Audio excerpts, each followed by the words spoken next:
Hari Om. Let's begin our class with a prayer. Om Vasudevasutam Devam Kansachanooramardanam Devaki Paramanandam Krishnam Vande Jagadguru. Gurur Brahma Gurur Vishnu Gurur Devo Maheshwara Gurur Sakshat Parabrahma Tasmai Shri Gurave Namaha Tasmai Shri Gurave Namaha. Om Shanti Shanti Shanti.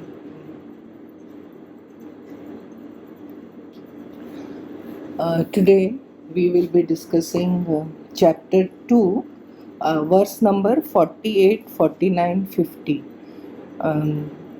कर्मयोग के बहुत ही important सूत्र इन श्लोकों में हैं और कर्मयोग की बात तो चैप्टर 3 में आएगी, लेकिन यहाँ पे सूत्र रूप में बहुत ही इम्पोर्टेंट कर्मयोग कैसे करना, कर्मयोग में क्या एटीट्यूड होना चाहिए, क्या रिक्वायरमेंट है, उसकी बात कर रहे हैं. Verse 48, 49, 50. Today we try to do it.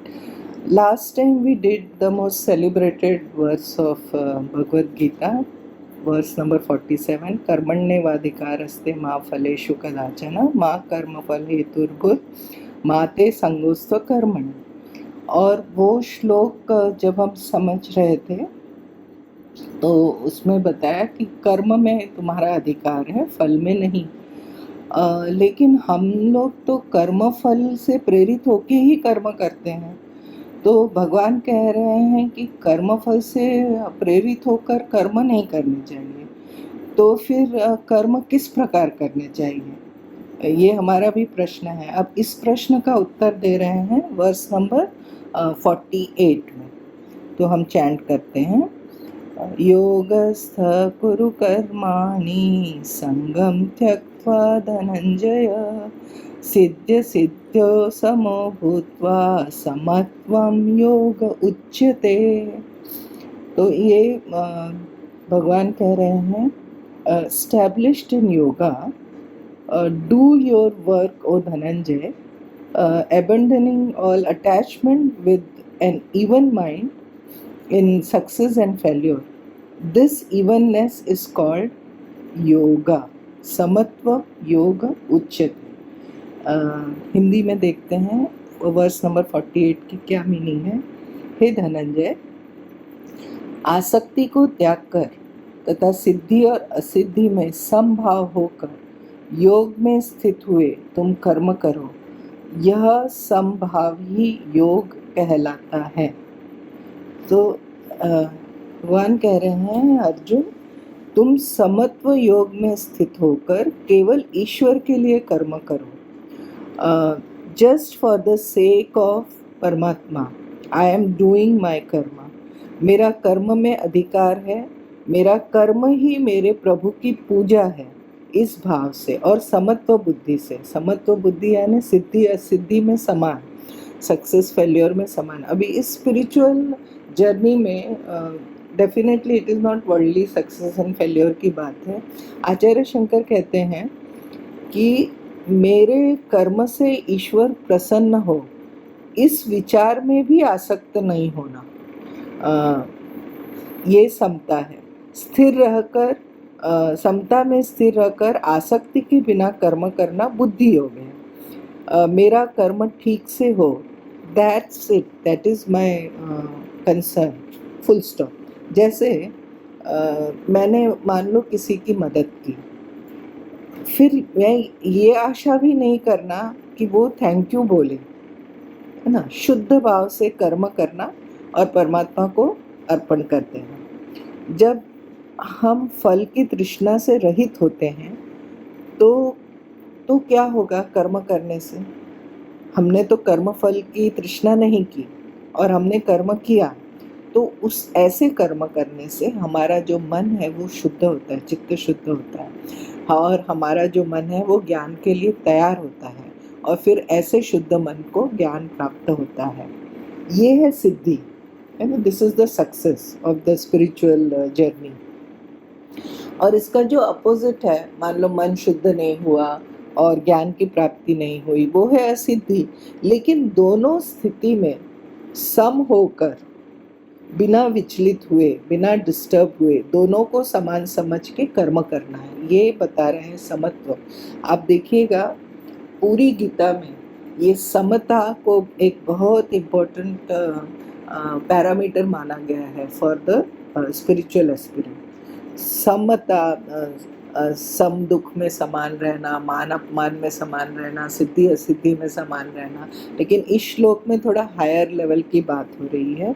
तो मेरी जो स्पिरिचुअल साधना चल रही है उसमें मेरी अच्छी प्रोग्रेस हो रही है या नहीं हो रही है, दोनों में बहुत ज़्यादा विचलित हुए बिना समत्व बुद्धि से स्वधर्म का पालन करना, ये इस श्लोक में बताया। और कहा कि इसी को समत्वम योग उच्यते, यही योग है। नव विवेक चूड़ामणि में आचार्य शंकर बताते हैं, हम देखते हैं उस श्लोक को। Just give me a minute, I will tell you that verse 441। साधु भी पूज्यमाने, वर्स नंबर 441 है। साधु भी पूज्यमाने अस्मिन् पीड्यमाने भी दुर्जने समभावो भवेद्यस्य स जीवन मुक्त इष्यते। आचार्य विवेक चूड़ामणि में कहते हैं कि साधु पुरुषों द्वारा इस शरीर का सत्कार किए जाने पर और दुष्ट जनों से पीड़ित होने पर भी जिसके मन में समान भाव रहता है वह मनुष्य जीवन मुक्त माना जाता है। ये जो समता है कि किसी ने मान दे दिया तो मैं बहुत खुश हो गई, या किसी ने अपमान कर दिया तो बहुत दुखी हो गई, ये कोई स्पिरिचुअल क्वालिटी नहीं है। तो जीवन मुक्त का ये लक्षण बता रहे हैं आचार्य विवेक चूड़ामणि। सो ये राधा कृष्णन जी कह रहे हैं कि what are the hurdles in this समत्व योग, हम इसका पालन क्यों नहीं कर पाते, हमारे मन में समता क्यों नहीं रहती। तो उन्होंने उसके मुख्य 4 कारण बताए। He said it is due to anger, due to pride, due to ambition and due to sensitiveness। तो ये तो समझ में आता है कि अगर मन में बहुत ज़्यादा क्रोध है तो वो समभाव तो हमको करने नहीं देगा, क्योंकि हमारा राग और द्वेष होगा। अहंकार है, अगर ईगो बहुत प्रोमिनेंट है तो मैं जैसा चाहती हूँ वही ठीक है, वही होना चाहिए, मेरे मन के विरुद्ध ना हो, वो भी एक हर्डल है।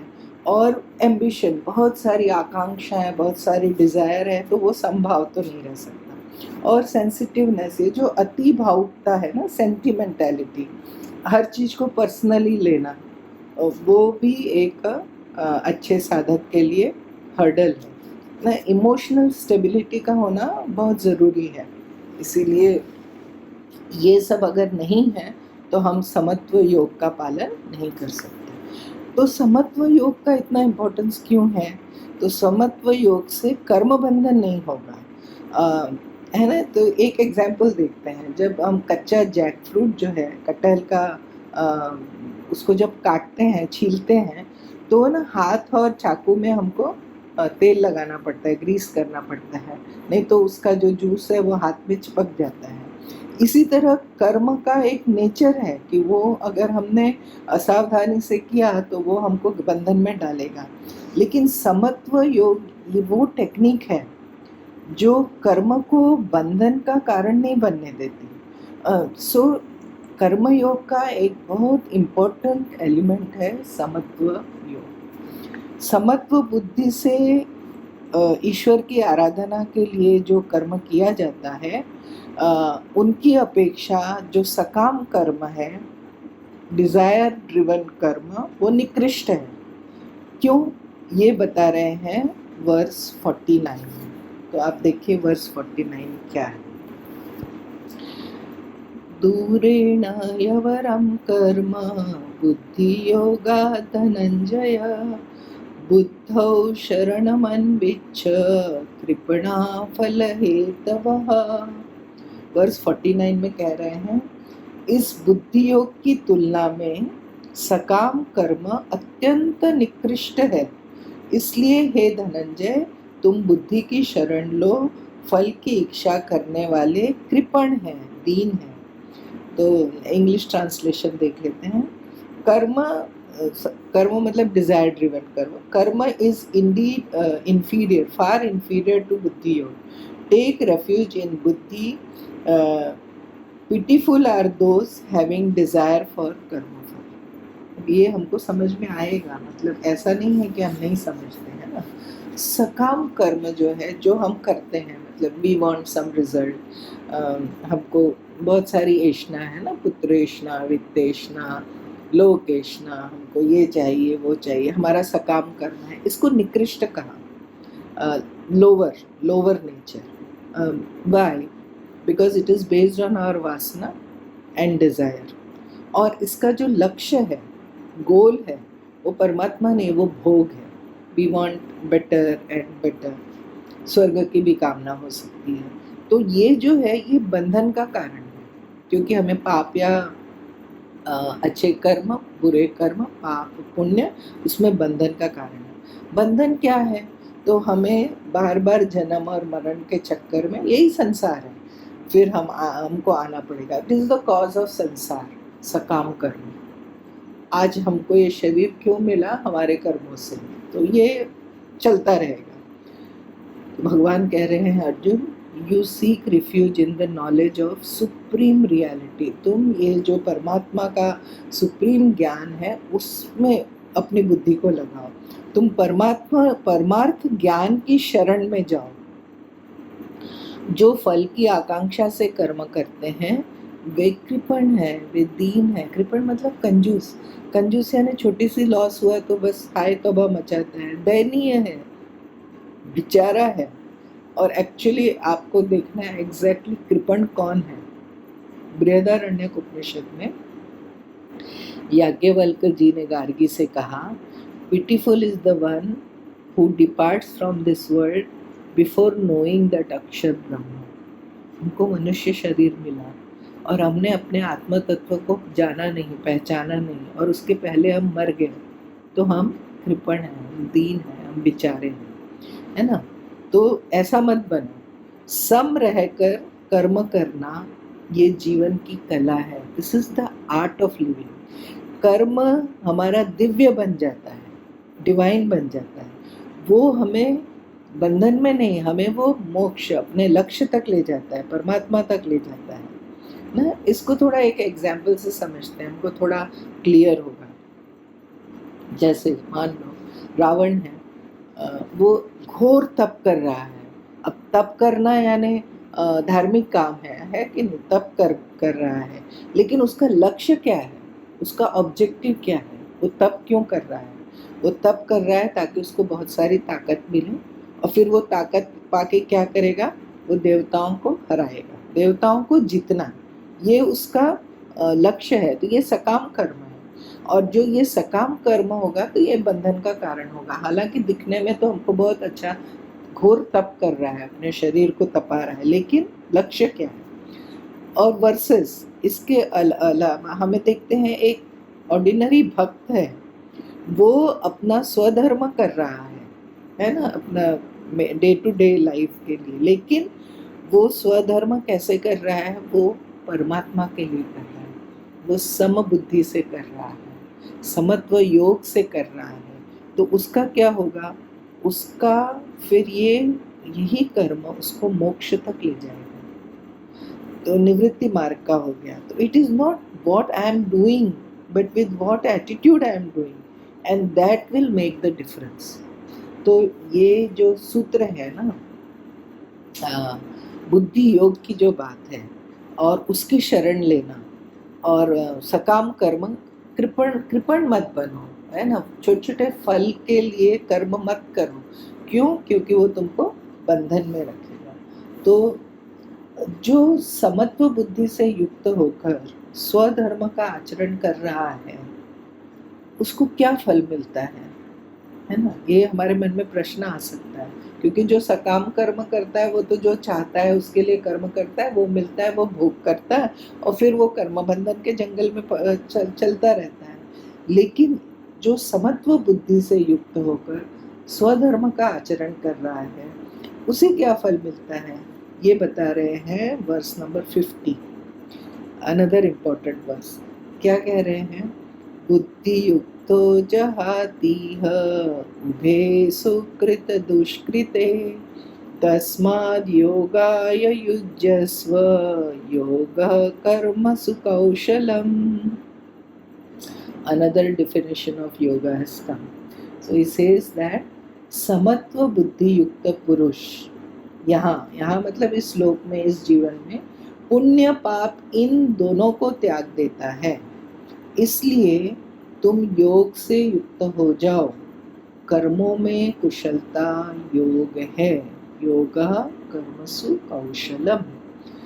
विद समत्व बुद्धि one discards both good and evil. Therefore, strive for yoga. Yoga is skill in action. अब हम ये देखते हैं कि ये कुशलता क्या है.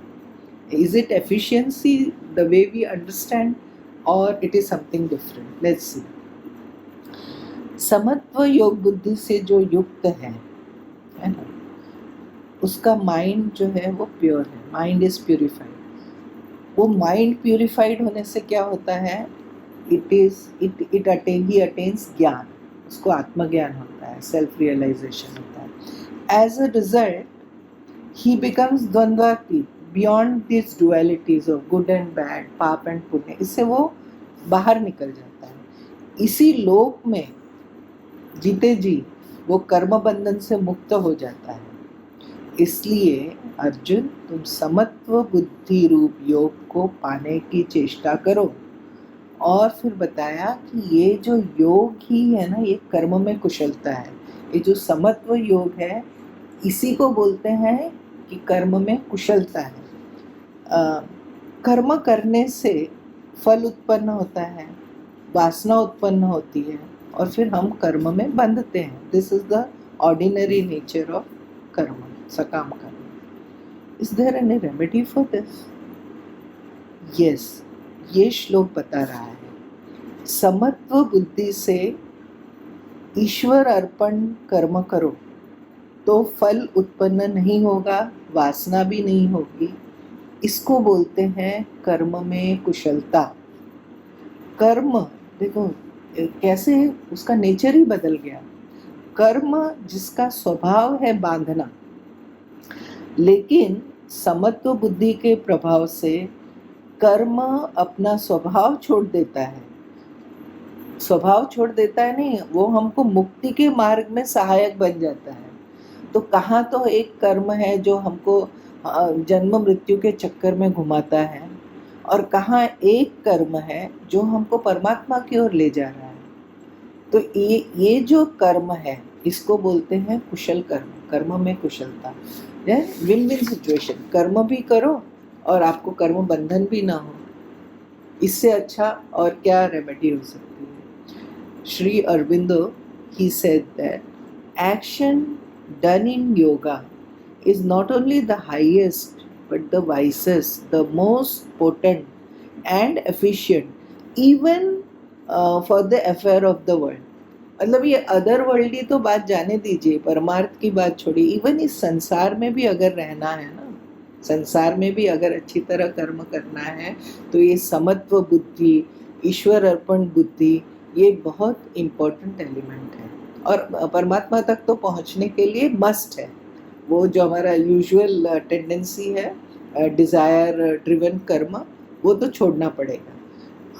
तो ये जो आज हमने श्लोक देखे ना 48, 49, 50, ये बहुत ही इम्पोर्टेंट महत्वपूर्ण श्लोक है और ये कर्मयोग के सूत्र है।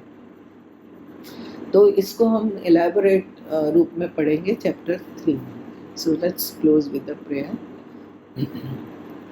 ओम पूर्णमदः पूर्णमिदं पूर्णात् पूर्णमुदच्यते पूर्णस्य पूर्णमादाय पूर्णमेवावशिष्यते।